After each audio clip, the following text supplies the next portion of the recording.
U.S. Roy Moore LGBT transgender President Donald Trump. A U.S. District Court judge in D.C. blocked President Donald Trump's attempt to change the military's transgender policy yesterday, and Alabama Republican Senate nominee Roy Moore thinks that judge should be impeached. The decision is absolutely ridiculous and is a perfect example of the outlandish doctrine of judicial supremacy whereby judges exalt themselves over the Constitution they are sworn to uphold. Moore, a former state Supreme Court Chief Justice, said in a statement on Monday.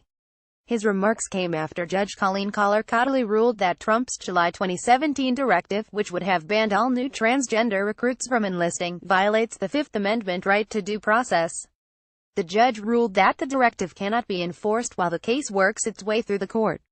Moore said Collar-Cottley placed herself above the Constitution with judicial activism, which, he said, is worthy of impeachment. Only in 2016 did the Obama administration attempt to impose that delusion upon our fighting forces, he wrote. To say that President Trump cannot prohibit transgenderism in the military is a clear example of judicial activism. Even the United States Supreme Court has never declared transgenderism to be a right under the Constitution. This is not a new stance for Moore, who has been criticized for his outlandish statements against the LGBT community before.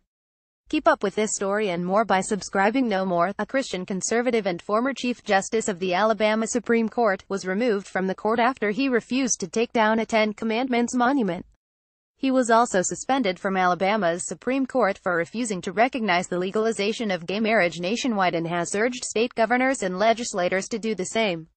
He thinks Muslims shouldn't be allowed to serve in Congress, said homosexual conduct should be illegal, and has been outspoken about removing transgender people from the military. We don't need transgender bathrooms and we don't need transgender military and we don't need a weaker military, Moore said over the weekend during a political rally, according to The Hill. We need to go back to what this country is about. Moore faces Democrat Doug Jones in the December special election to replace Attorney General Jeff Sessions.